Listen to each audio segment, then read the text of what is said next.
Vamos a comenzar con la descripción de este video y el objetivo de esto es que ustedes puedan repasarlo las veces necesarias.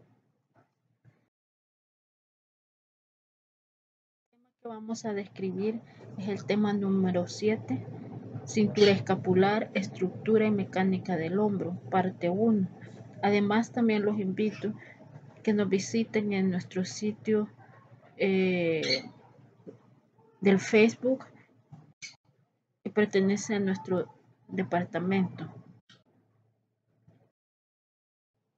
La agenda a desarrollar son la presentación de la bibliografía, los objetivos, el desarrollo de la clase y la retroalimentación. La bibliografía usada es el libro de texto de Ken L. Moore, Anatomía con orientación clínica de Lippincott, séptima edición 2010, y libro de consulta Juan García Porrero, Juan M. Hurley, Anatomía humana de McGraw-Hill, Interamericana, Copyright, primera edición 2005. Los objetivos que vamos a desarrollar en esta clase son enumerar las características estructurales de la clavícula y señalar la importancia en la anatomía superficial. ¿Qué puntos de reparo se usan en la clavícula para procedimientos invasivos? Mencionar las características estructurales y clasificar las estriculaciones esternoclavicular y acromioclavicular. Analizar los movimientos de la clavícula y el papel de los ligamentos articulares. Analizar los movimientos de la escápula, elevación, depresión, rotación, abducción, retracción, aducción, rotación. Enumerar las principales características descriptivas e inervación de los músculos que intervienen en los movimientos de la escápula. Determinar la conformación estructural de la articulación glenumeral en base a las características de sus componentes óseos, cápsula, cavidad sinovial, ligamentos. Ubicar las diferentes bustas sinoviales de la articulación glenumeral y su importancia clínica. Clasificar la articulación glenumeral por su estructura y ejes de movimiento. Explicar los movimientos de la articulación glenumeral y la relación con los de la cintura escapular. 10. Enunciar las principales características descriptivas e inervación de los músculos que intervienen en los movimientos de la articulación escápulo-humeral. Ahora bien, vamos a describir la segunda parte de este tema número 7. En esta vamos a hablar de lo que son las características estructurales de la clavícula y qué puntos de reparo se usan en ella para procedimientos invasivos. El objetivo que se va a describir son las características estructurales de la clavícula y señalar la importancia de esta en la anatomía superficial, qué puntos de reparo se usan para procedimientos invasivos.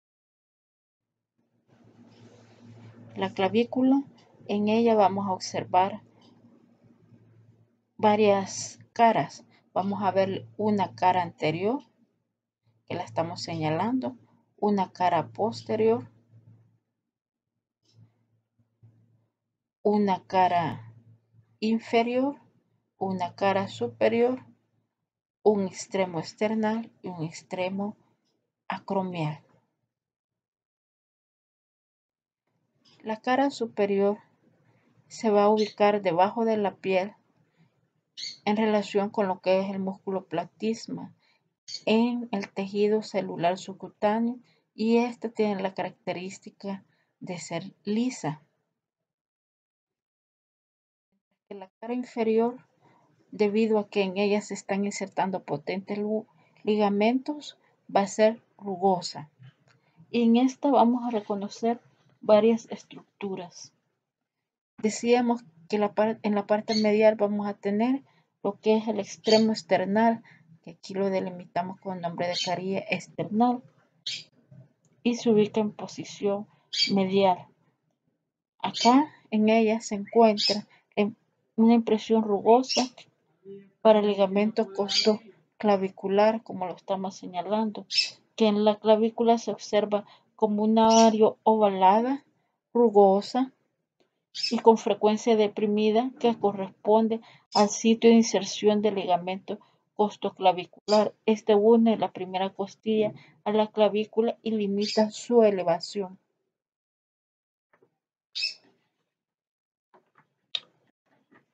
La extremidad acromial, en ella se van a ubicar dos puntos de reparo importantes que van a ser el tubérculo conoideo o conoide, que está situado cerca de la extremidad acromial de la clavícula y que corresponde al lugar donde se inserta el ligamento conoideo. Y este va a ser el cemento medial del ligamento coracoclavicular, y además también cerca del extremo acromial se ubica lo que es la línea trapezoidea, donde se inserta el ligamento trapezoideo, que es la parte lateral del ligamento coracoclavicular. En la parte media de la diáfisis de la clavícula se ubica un surco que corresponde al surco del músculo subclavio, surco o canal para músculo subclavio, que se ubica en el tercio medial del cuerpo de la clavícula y es el sitio de inserción del músculo subclavio. Entonces, hay que hacer notar que la clavícula describe una doble curvatura en el plano horizontal y que la clavícula va a ser un hueso largo. Se va a extender desde el borde superior del manubrio del esternón al acromio de lo que es la escápula. Y gracias a esto une el tronco con el miembro superior.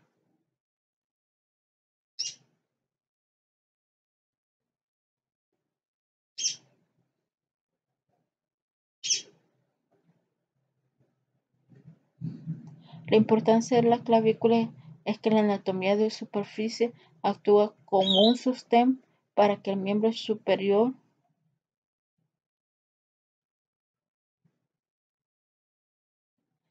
La importancia es que en la anatomía de superficie es que la clavícula actúa como un sostén que permite conectar el miembro superior con el esqueleto axial.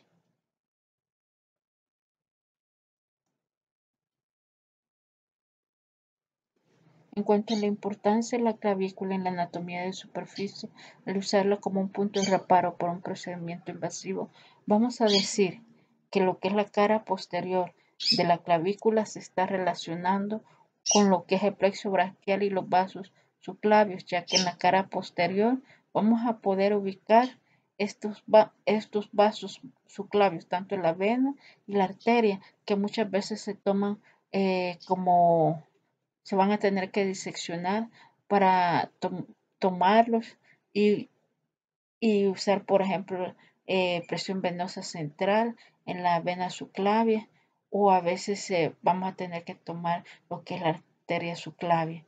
Entonces vamos a tomar como punto base lo que es una línea repara, que es la línea medio clavicular, que es en la porción media de la clavícula que se ubica. Entonces hay que recordar entonces que en la cara posterior de la clavícula se ubican estas estructuras bien importantes, el plexo braquial y lo que son los vasos subclavios. Y que muchas veces esos vasos subclavios vamos a utilizarlos para medir presión venosa central o bien para pues poner líquidos o algún otro procedimiento importante, que eso lo van a ver más adelante ustedes en cirugía.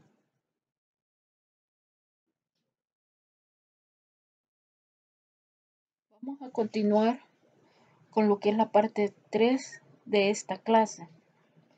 Vamos a describir aquí lo que son la articulación esternoclavicular y acromioclavicular. En cuanto a las características estructurales de la articulación esternoclavicular, y además vamos a clasificar por la forma de las caras articulares, la articulación esternoclavicular y acromioclavicular. La articulación externoclavicular, como la vemos esquematizada en esta imagen, la vamos a clasificar como una articulación sinovial, ya que en el interior de la articulación existe una membrana sinovial y por la forma de las caras articulares que participan en esta, que hacen contacto, las superficies articulares óseas que participan, se va a clasificar como una doble artrodia o doble plana.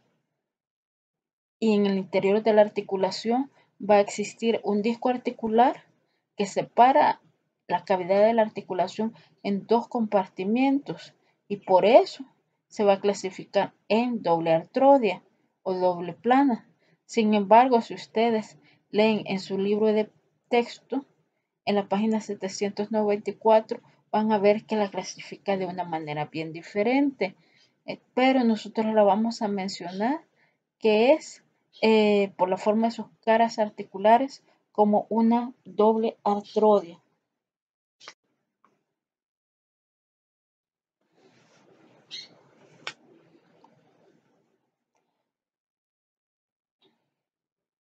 El disco articular que existe dentro de lo que es el compartimiento de la articulación, aparte de dividir a este compartimiento en dos, ¿verdad? La cavidad articular, perdón, en dos compartimientos, también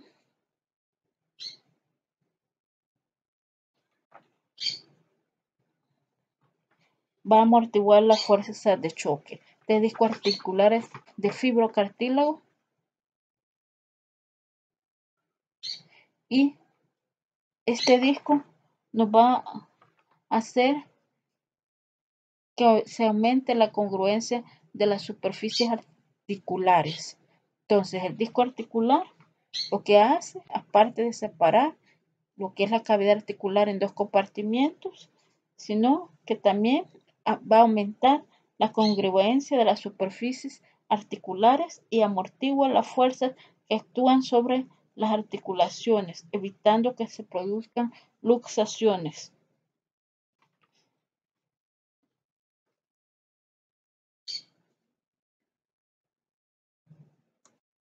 En cuanto a lo que es la cápsula articular, esta va a rodear todo lo que es la articulación externoclavicular, englobando lo que son las epífisis de la clavícula en su extremidad external y la cápsula se inserta en las márgenes de las superficies articulares, incluida lo que es la periferia de lo que es el disco articular.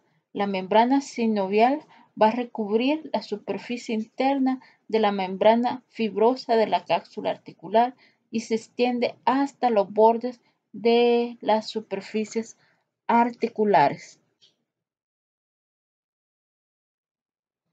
En cuanto a las superficies articulares que participan en esta articulación, van a ser la extremidad external de la clavícula y esta se va a estar articulando con lo que es el manubrio del esternón y lo que es el primer cartílago costal. Y estas superficies articulares están recubiertas de fibrocartílago.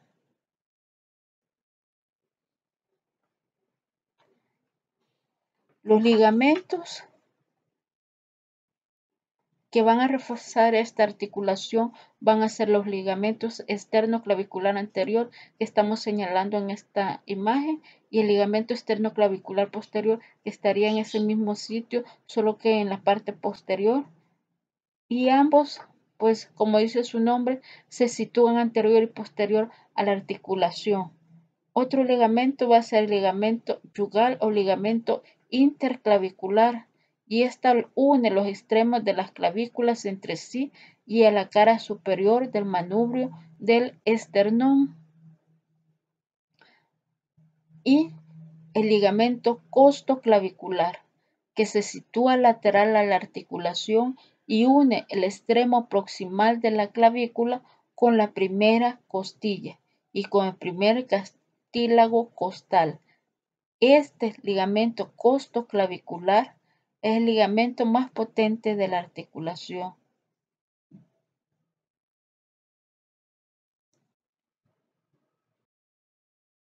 Ahora vamos a hablar de lo que es la articulación acromioclavicular. Esta se clasifica por la forma de sus caras articulares que van a participar en ella como una artrodia o articulación plana. La articulación acromioclavicular es una pequeña articulación sinovial que se encuentra entre una pequeña canilla.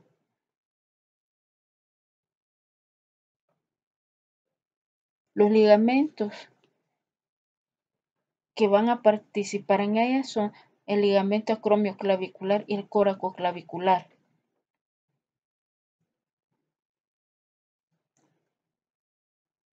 Y esta articulación, la acromioclavicular, une lo que es el acromion, une el acromion de lo que es de la escápula con la extremidad acromial de la clavícula. Entonces se une el acromion de lo que es la escápula con la extremidad acromial de la clavícula. Los medios de unión van a ser una cápsula articular que estamos señalando en este momento, y los ligamentos que mantienen en contacto lo que son las superficies articulares. La cápsula articular presenta un manguito fibroso, grueso, que se inserta en ambos huesos, muy cerca del revestimiento de fibrocartílago. La cápsula está reforzada en su parte superior por el ligamento acromioclavicular. La cápsula está reforzada en su parte superior por ligamento acromioclavicular. Esta articulación posee un disco articular, ya que este disco articular permite una adaptación perfecta que se ve asegurada por un disco fibrocartilaginoso. Y este disco articular no va a ser completo, ¿verdad? Sino que va a ser incompleto en forma de cuña, pero permite una adaptación perfecta que se ve asegurado por este disco fibrocartilaginoso. Entonces, los ligamentos que posee va a ser el ligamento acromioclavicular. Este se ubica en posición superior a lo que es la articulación y une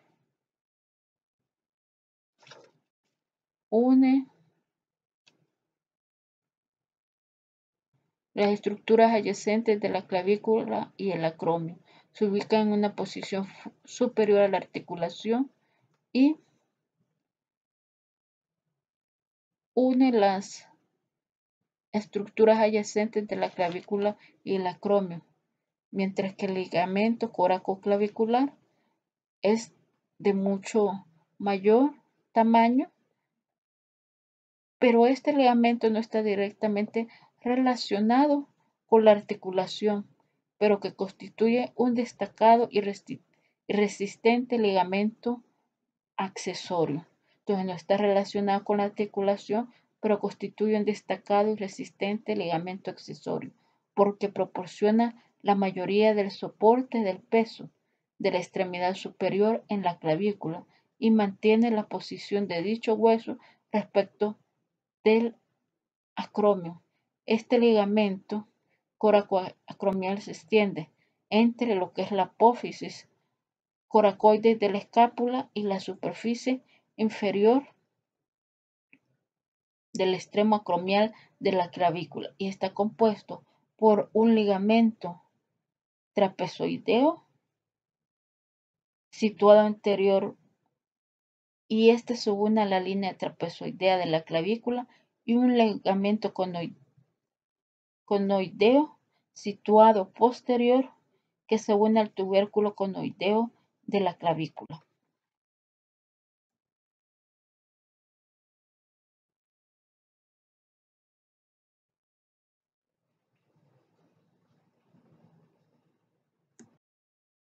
Vamos a describir los movimientos de la clavícula y el papel de los ligamentos articulares en este. La clavícula presenta pequeños movimientos de deslizamiento en sentido antero-posterior y de rotación alrededor de su eje longitudinal. Y en la articulación externo-clavicular, la clavícula puede elevarse o bien descender y desplazarse hacia adelante o hacia atrás, y el eje de este movimiento es el ligamento costoclavicular, que por su situación condiciona que los desplazamientos del extremo externo sean opuestos a los del interno. En cuanto al papel de los ligamentos, vamos a recordar siempre que estas tres articulaciones que vamos a describir el día de hoy, que son las articulaciones externoclaviculares, la articulación acromioclavicular y lo que es la articulación escapulohumeral. Esas tres van a funcionar en conjunto. Y hay que recordar que en cuanto a su mecanismo, el hombro y la clavícula pueden ejecutar movimientos de elevación, como estamos viendo acá, cuando se eleva, ¿verdad? Un movimiento de elevación. O puede dar un movimiento de descenso. Puede dar un movimiento de proyección anterior, que es una rotación anterior, ¿verdad? Que son muy leves, o un movimiento de proyección o rotación posterior, que se efectúan en la articulación externoclavicular. Los movimientos de elevación y descenso, en estos movimientos se realizan o ejecutan alrededor de lo que sería un eje anteroposterior que va a pasar a través de la extremidad external de la clavícula, un poco lateralmente a la articulación. Por lo tanto, cuando la extremidad acromial de la clavícula se eleva, como estamos viendo aquí, o bien desciende, la extremidad external va a tener los movimientos contrarios, se va a mover pues en sentido inverso. El movimiento de elevación de la extremidad external, ¿verdad? Como aquí está descendida, pero un movimiento de elevación de la extremidad external está estrictamente limitado por la tensión de los ligamentos externo-clavicular anterior y posterior e interclavicular, como nosotros ya describimos en otras diapositivas donde se ubican estos ligamentos. El movimiento de descenso de la extremidad external de la clavícula es detenido por la tensión del ligamento costoclavicular. Movimiento de descenso de la extremidad external de la clavícula es detenido por la tensión del ligamento costoclavicular. Los movimientos de proyección o rotación anterior y posterior, en estos movimientos se ejecutan alrededor de un eje vertical que pasan por la parte media del ligamento costoclavicular. Los movimientos de proyección o rotación anterior o posterior del hombro son acompañados por movimientos en sentido inverso de la extremidad external de la clavícula. Estos últimos son de escasa amplitud. Los movimientos de proyección o rotación anterior de la extremidad external son interrumpidos por la tensión del ligamento externo clavicular posterior y del ligamento costoclavicular. Vamos a comenzar con la parte 4 de la clase. En esta parte vamos a describir los movimientos que realiza la escápula y qué músculos se relacionan con ellos, así como los músculos que participan en los movimientos de la escápula. Entonces vamos a analizar los movimientos de la escápula, los cuales son la elevación, depresión, protracción, que es la abducción, la protracción es la separación, la retracción, que es la aducción, y la rotación. El movimiento de elevación que presentan las escápulas, en ellas, movimientos de elevación que presentan las escápulas, vamos a ver que la elevación de la escápula como sucede cuando nosotros encogemos los hombros que observamos acá. Los agonistas en este movimiento van a ser el trapecio, sus fibras superiores, y lo que es el angular o elevador de la escápula.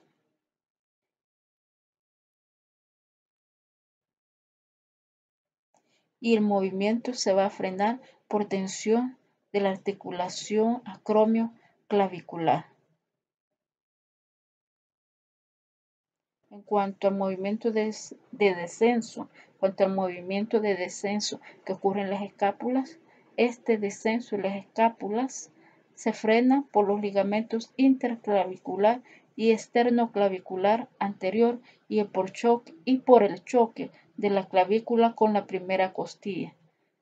Lo que son las fuerzas motoras van a ser la gravedad, o sea que principalmente el descenso se da por la gravedad, pero cuando se da una participación activa, va a participar el músculo pectoral menor y ese rato anterior van a hacer por participación activa, pectoral menor y ese rato anterior, y también contribuye la porción descendente del músculo trapecio. Si esta descenso se da contra resistencia, como cuando hacemos barras paralelas, es decir, al descender lo que son pesas, ¿verdad? Actúan en forma indirecta la fuerza sobre lo que es el húmero, músculo dorsal ancho, la porción abdominal del pectoral mayor. Entonces, contra resistencia, por ejemplo, en las barras paralelas, actúa en forma indirecta sobre el húmero, dorsal ancho, porción abdominal del pectoral mayor también. La abducción, denominada también protracción, que es cuando separamos las escápulas.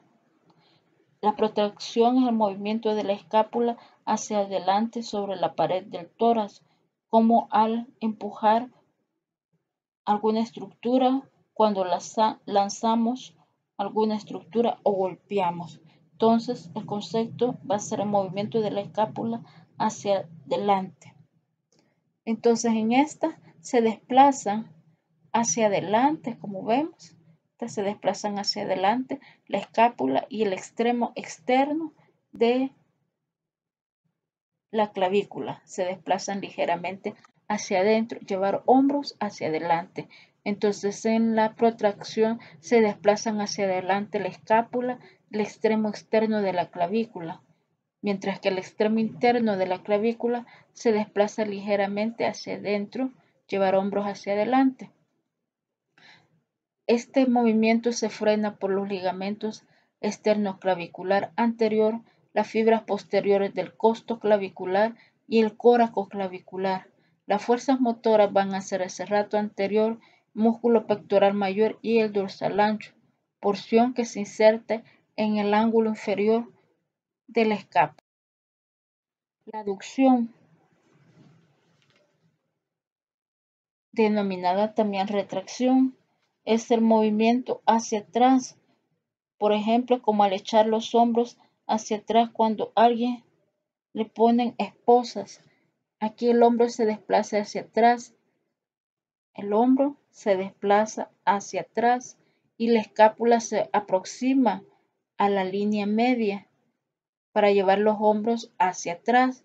Las fuerzas motoras van a ser el trapecio y romboides y los frenos en el movimiento lo constituyen el ligamento esternoclavicular posterior y las fibras anteriores del ligamento costoclavicular. La rotación lateral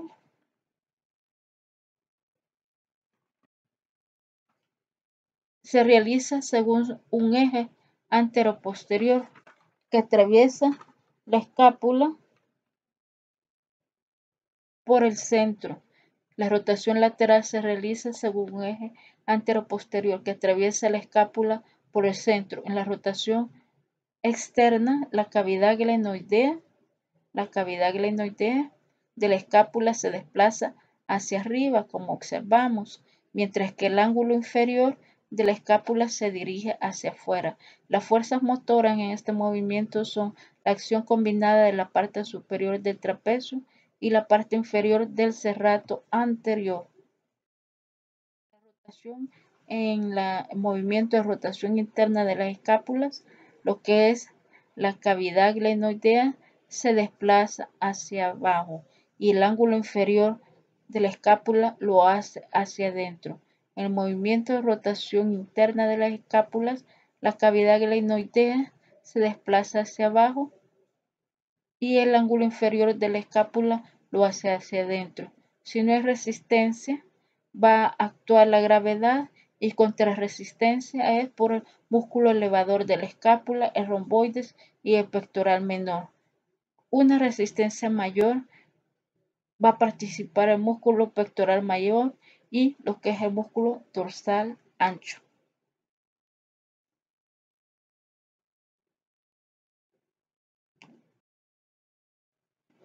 Vamos a hablar ahora de enumerar las principales características descriptivas e inervación de los músculos que intervienen en los movimientos de la escápula.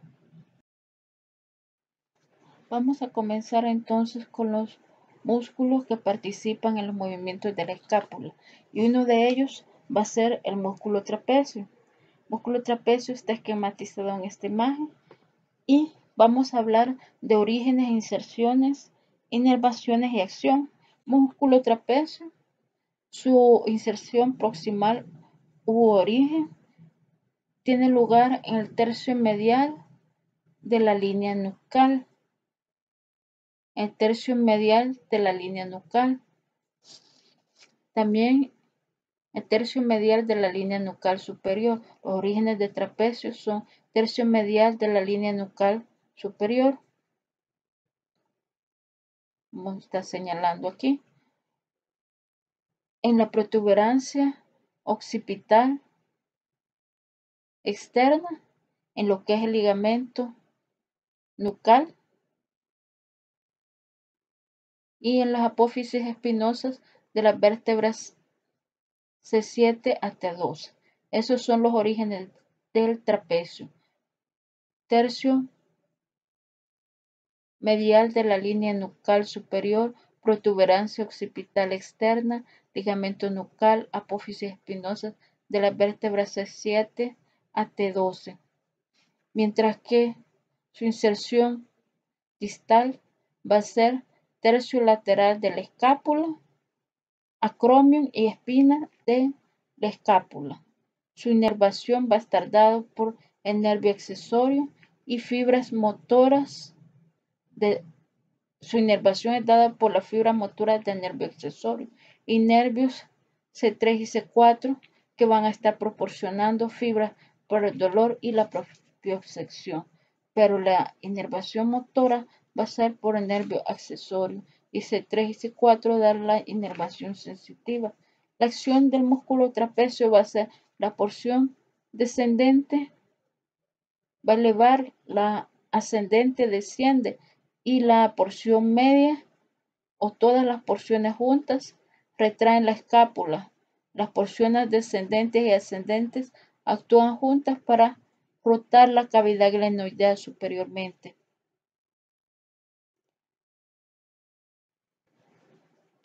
El músculo dorsal ancho, sus orígenes van a ser en lo que es la apófisis espinosa de las 6 vértebras torácicas inferiores,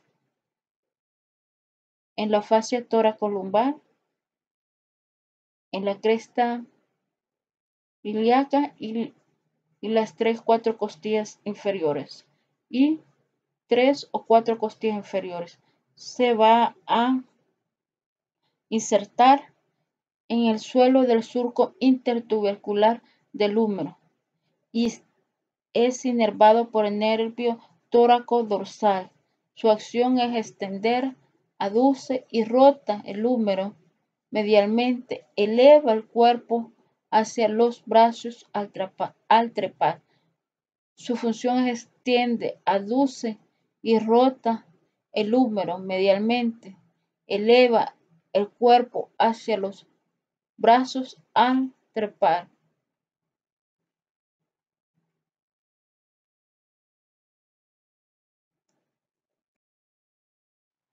En cuanto al músculo elevador de la escápula, este se está originando a nivel de lo que sería el tubérculo. Se está originando en los tubérculos posteriores de las apófisis transversas de las vértebras C1 y C4. Se origina en los tubérculos posteriores de las apófisis transversas de las vértebras C1 y C4 y se inserta el elevador de la escápula en el borde medial de la escápula superior o la raíz de la espina. Entonces se inserta en el borde medial de la escápula superior o en la raíz de la espina de la escápula. Está siendo inervado por nervios dorsales de la escápula, inervado por el nervio dorsal de la escápula que corresponde a la raíz espinal C5 y también por nervios cervicales C3 y C4. Entonces inervado por las raíces C5 o bien C3 y C4. La acción del músculo elevador de la escápula va a ser, como dice su nombre, eleva la escápula y al rotarla inclina la cavidad glenoidea inferiormente.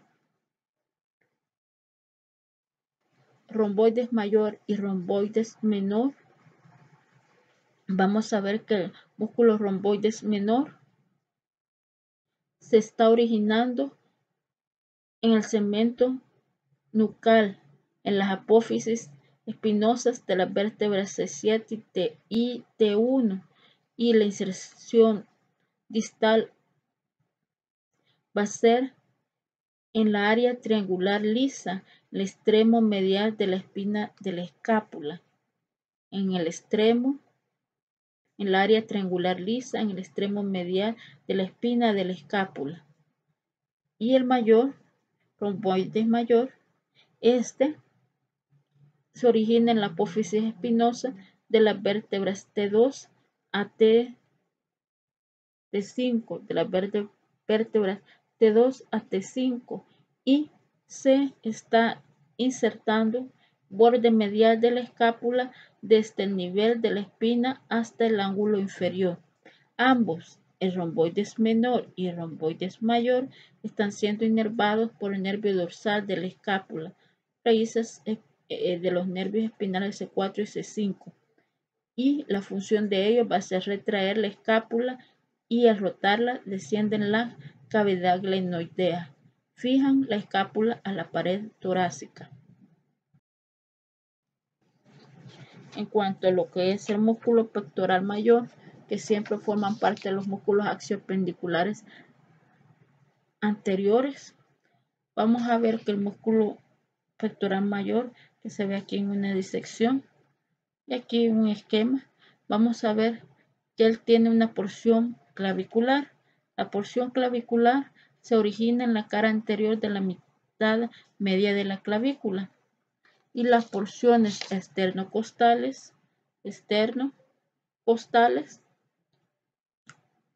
estas se originan en la cara anterior del esternón y en los 6 cartílagos costales superiores y en las aponeurosis del músculo oblicuo externo.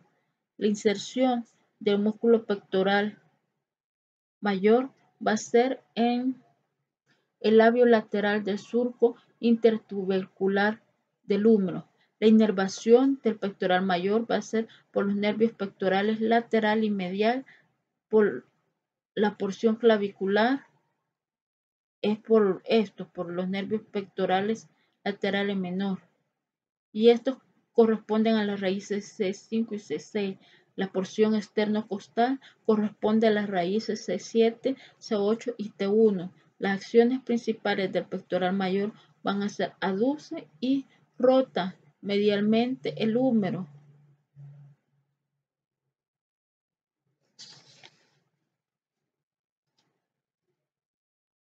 Tira de la escápula anterior inferiormente. Entonces aduce y rota medialmente el húmero. Tira de la escápula anterior e inferiormente.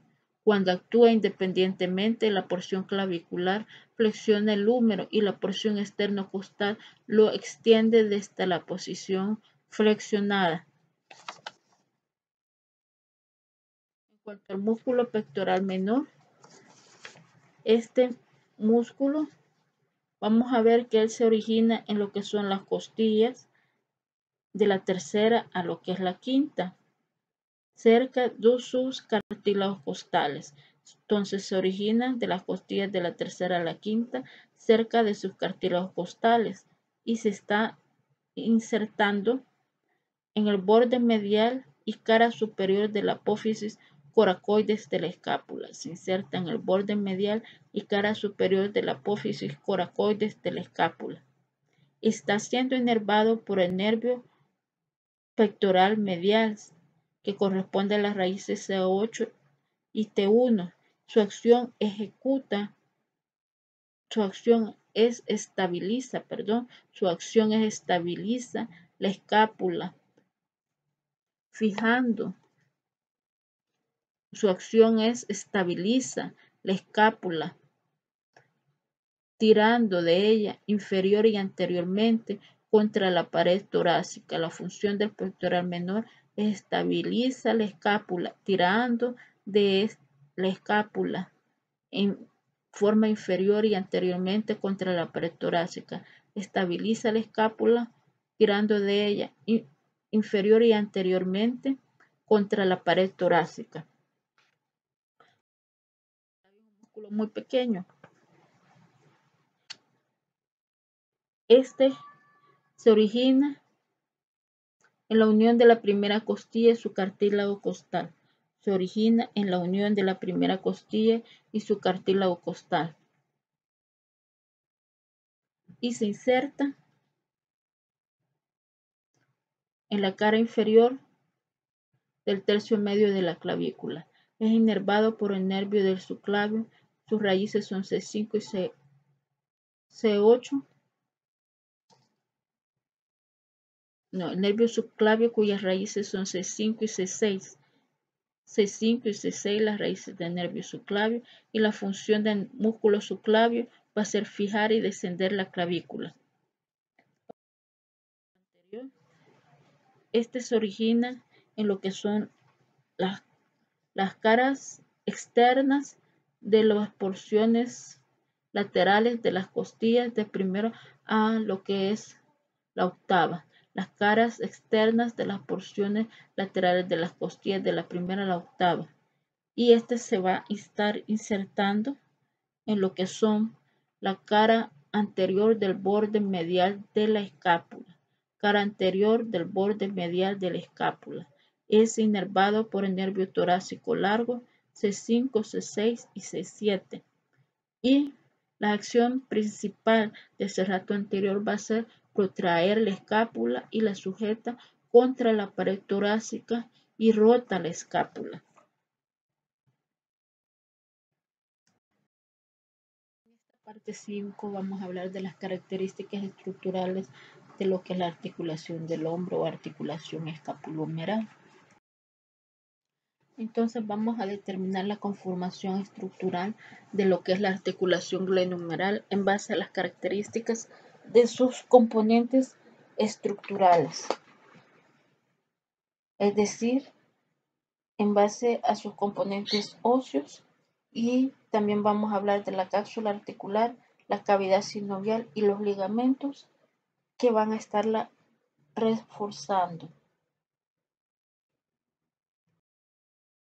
La articulación glenohumeral, los componentes óseos que van a participar van a ser la gran cabeza humeral, que se está articulando con la cavidad glenoidea de la escápula. Si observamos, la cabeza humeral es muy grande en relación con lo que es la cavidad glenoidea.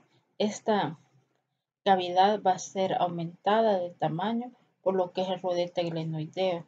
Eso hace que se da un mayor acople a nivel de las superficies óseas. En cuanto a la cápsula articular, esta es muy laxa y la cápsula articular se va a insertar en el reborde del rodete glenoideo Luego en la parte superior se inserta en la escápula, luego se extiende hasta la base de la apófisis coracoides, dejando dentro de la articulación la inserción de lo que es la porción larga del bíceps braquial que estamos señalando, y en la parte baja de la articulación se fija con el tendón de lo que es la cabeza larga del bíceps braquial. La mayor debilidad de la cápsula va a ser en la región inferior. Luego la cápsula articular se inserta en el húmero y este tiene lugar en el cuello anatómico, excepto en la zona inferointerna,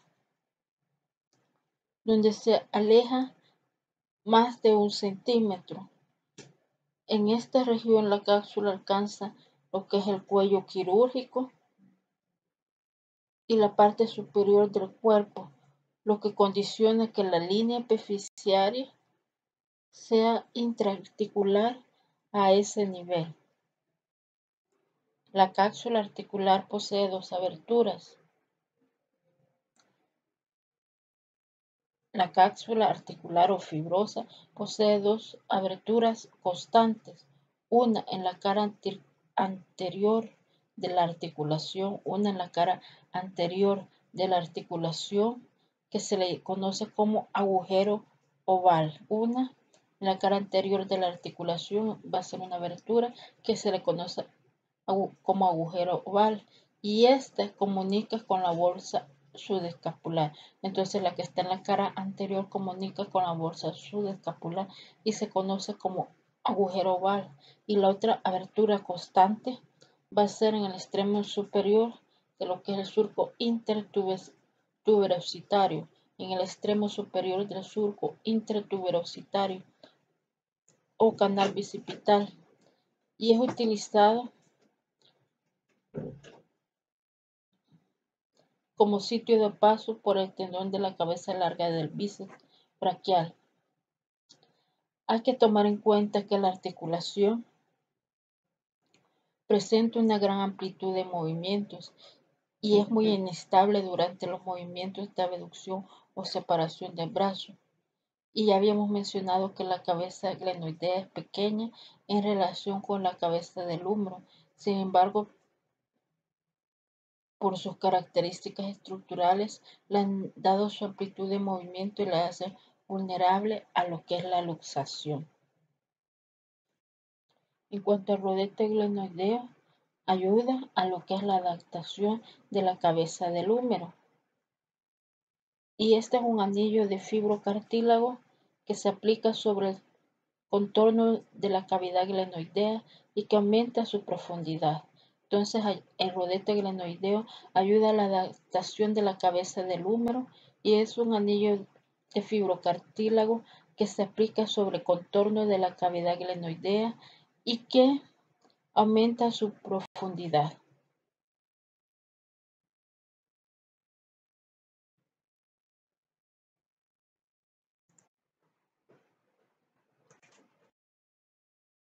Ahora de los ligamentos que refuerzan la cápsula articular. Vamos a observar que si una vez nosotros localizamos el tendón de la cabeza larga del bíceps braquial, podemos localizar los ligamentos glenohumerales. Estos ligamentos refuerzan la cara anterior de la cápsula articular y estos se extienden en una forma inferior y radialmente a este tendón, y son 3: glenohumeral superior, glenohumeral medio y glenohumeral inferior, superior, medio e inferior. Y ellos, como decíamos, están en la zona anterosuperior de la cápsula articular y pasan entre el borde supromedial de la cavidad glenoidea hacia el tubérculo menor, y en dirección inferior se relacionan con el cuello anatómico del húmero.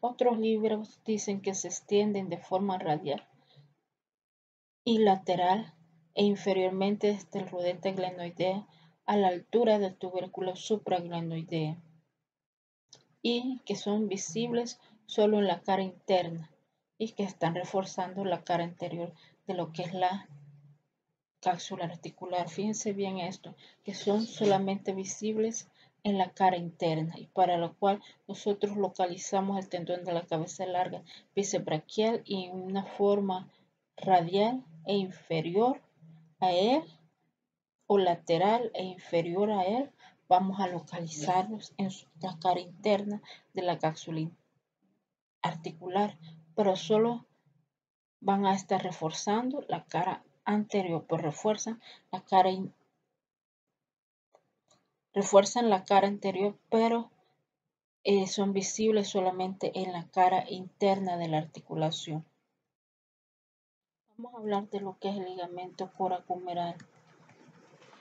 Este ligamento se clasifica como un ligamento capsular y se ubica desde el borde externo de lo que es la apófisis coracoides hasta lo que es la cabeza del húmero y se divide en dos haces, como observamos, que terminan en la tuberosidad mayor y menor del húmero. Se divide en dos haces que terminan en la tuberosidad mayor y menor de lo que es el húmero.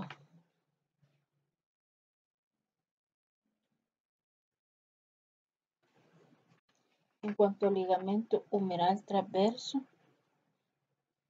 este se clasifica como capsular y esta salta entre lo que son las tuberosidades mayor y menor de lo que es el húmero, transformando el surco intertuberositario en un conducto osteofibroso.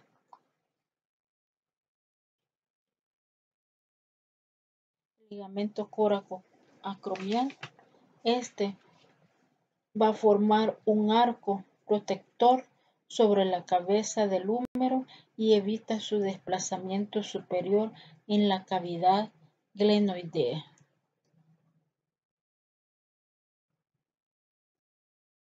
Vamos a ubicar ahora las diferentes bolsas sinoviales de la articulación glenohumeral y su importancia clínica. Ubicar las diferentes bolsas o bolsas sinoviales de la articulación glenohumeral y su importancia clínica. Estas bolsas sinoviales son sitios donde pues se da protección a lo que son huesos. De esta la más importante es la bolsa subescapular, pero para empezar vamos a decir que la membrana sinovial sobresale por unas aberturas de la membrana fibrosa para formar bolsas sinoviales que se disponen entre los tendones de los músculos circundantes y la membrana fibrosa. La más constante de estas bolsas es la bolsa subtendinosa del músculo subescapular que se sitúa entre el músculo subescapular y la membrana fibrosa. La membrana sinovial también se pliega alrededor del tendón de la cabeza larga del músculo bíceps braquial en la articulación y se extiende a lo largo del tendón en su paso por el surco intertubercular. Todas estas estructuras sinoviales disminuyen la fricción entre los tendones y la cápsula articular y el hueso adyacente.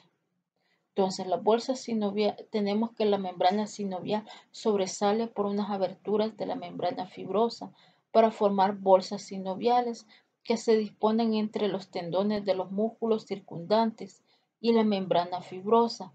La más constante de estas bolsas sinoviales es la bolsa subtendinosa de músculo subescapular, que se sitúa entre músculo subescapular y la membrana fibrosa.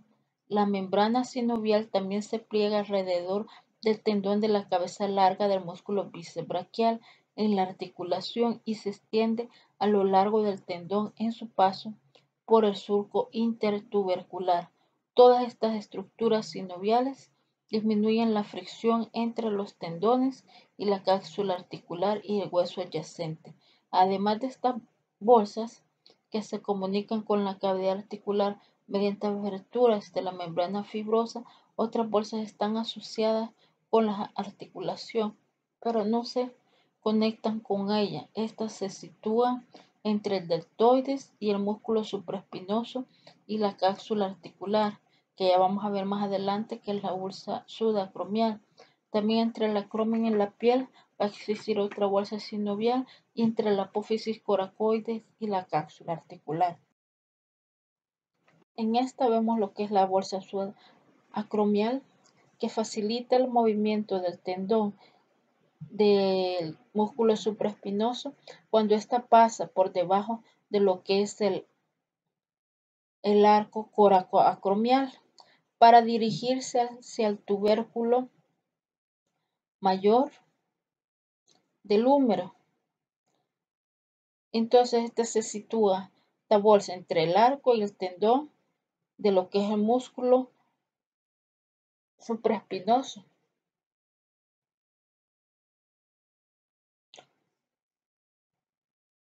Otros libros nos dicen que está entre lo que es el deltoides y el músculo supraespinoso. Allí va a estar ubicado lo que es la bolsa subacromial.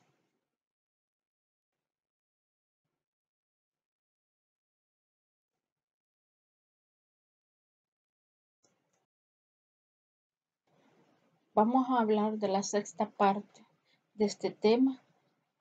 En este vamos a ver cómo se clasifica la articulación por la forma de sus caras articulares y sus ejes de movimiento, así como los movimientos que realiza y los músculos que estabilizan a esta articulación.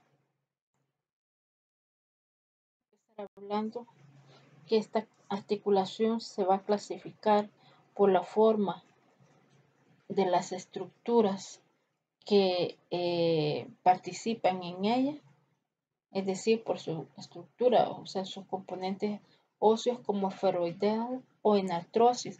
Esta articulación es aquella típica en la cual tenemos una estructura que semeja a una bola que está dentro de una cavidad. En este caso va a ser la cabeza esferoidal del húmero que entra dentro de o que es albergado dentro de la cavidad glenoidea de la escápula. Entonces, por eso su nombre, artrosis esferoidal, y por sus ejes de movimiento es triaxial, porque sus movimientos se van a realizar en tres ejes, no multiaxial como dicen muchos libros de anatomía, es triaxial en tres ejes de movimiento. Ahora vamos a hablar de las principales características descriptivas e inervación de los músculos que intervienen en los movimientos de la articulación escapular. ¿Qué movimientos van a suceder en esta articulación?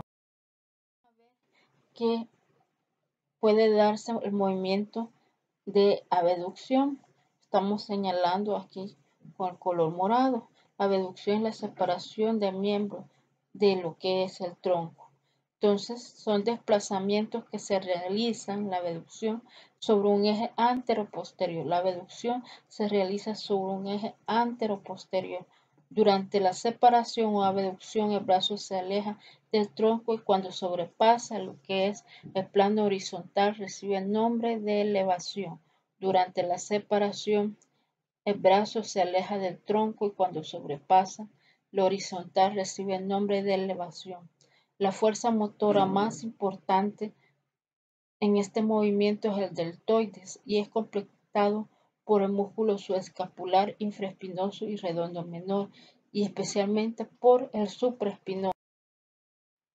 El movimiento contrario va a ser la aducción o aproximación. Si no hay carga, se realiza por gravedad. Cuando se hace contra resistencia, las fibras inferiores del pectoral mayor y el dorsal ancho, junto con el redondo mayor y coracobraquial. La aducción o aproximación, si no hay carga, se realiza por la gravedad. Cuando se hace contra resistencia, participan las fibras más inferiores del pectoral mayor y el dorsal ancho, juntos con el redondo mayor y coracobraquial. La flexión se realiza en un eje horizontal perpendicular a la cavidad glenoidea que pasa por la cabeza del húmero. Se realiza en un eje horizontal perpendicular a la cavidad glenoidea que pasa por la cabeza del húmero. En la flexión el húmero se desplaza hacia adelante. Las fuerzas motoras flexoras van a ser la porción clavicular del pectoral mayor, la porción anterior del deltoides y el coracobraquial. El bíceps participa como estabilizador de la cabeza humeral. Extensión. En esta, el húmero se desplaza hacia atrás. Las fuerzas extensoras son la porción posterior del deltoides, el redondo mayor, el dorsal ancho, la porción abdominal del pectoral mayor y la cabeza larga del tríceps braquial. La rotación se va a producir según un eje de giro vertical que se prolonga en la diáfisis humeral. La rotación se produce según un eje de giro vertical que prolonga la diáfisis humeral y el movimiento debe explorarse con el codo flexionado. Las fuerzas rotadoras internas. Las fuerzas rotadoras internas van a ser dadas por músculo pectoral mayor, dorsal ancho, redondo mayor, principalmente músculo subescapular y porción anterior del deltoides. Y las fuerzas rotadoras externas van a participar el músculo infraespinoso, redondo menor y porción posterior del deltoides. A la sumatoria de todos los movimientos ya mencionados y agregando la elevación, a eso se le conoce como circunducción, que describe un cono a realizarse. En ese orden que nosotros presentamos abducción, aducción, flexión, extensión, rotación medial, rotación lateral, más la elevación. Todo eso se le conoce como circunducción. Ahora vamos a hablar de que existen músculos que rodean lo que es la articulación. Entonces, la estabilidad de la articulación se consigue gracias a los tendones de los músculos circundantes y el arco óseo que se forma en la zona superior por la apófisis coracoides y el acromion y los ligamentos coracoacromiales. Los tendones de los músculos del manguito de los rotadores, como los vemos acá, que corresponden a lo que son músculos supraespinoso, infraespinoso, redondo menor y subescapular, se entremezclan con la cápsula articular y forman un collar músculo tendinoso que rodean la cara posterior, superior y anterior de la articulación glenohumeral. Este manguito de músculos estabiliza y mantiene la cabeza del húmero en la cavidad glenoidea de la escápula sin comprometer la flexibilidad del brazo ni su amplitud de movimientos. El tendón de la cabeza larga del músculo bíceps braquial pasa por la zona superior a través de la articulación y limita el movimiento ascendente de la cabeza del húmero en la cavidad glenoidea. Entonces recalcamos que este manguito de músculos tiene como función estabilizar y mantener la cabeza del húmero en la cavidad glenoidea de la escápula, sin comprometer la flexibilidad del brazo y su amplitud de movimientos. Mientras que el tendón de la cabeza larga del músculo bíceps braquial pasa por la zona superior a través de la articulación y limita el movimiento ascendente de la cabeza del húmero en la cavidad glenoidea. Así como también en la parte superior es estabilizada por lo que es el arco coracoacromial. pero ya habíamos mencionado que la zona más débil es la parte inferior, donde no hay nada que la está estabilizando, y allí es la zona donde van a suceder las luxaciones anteroinferiores, en las cuales se puede comprometer al nervio axilar en su paso por el espacio cuadrangular del húmero o bien al nervio radial. Y usualmente, a veces las luxaciones anteroinferiores se asocian a fracturas. Entonces, volvemos a repetir que las fuerzas responsables de mantener la cohesión en esta articulación son principalmente los músculos periarticulares, y a estos se les ha llamado manguito de los rotadores, y están formados por el músculo supraespinoso, por lo que es el infraespinoso, por el músculo redondo menor y por el músculo subescapular. Esos cuatro van a ser músculos que sostienen la cabeza del húmero dentro de la articulación.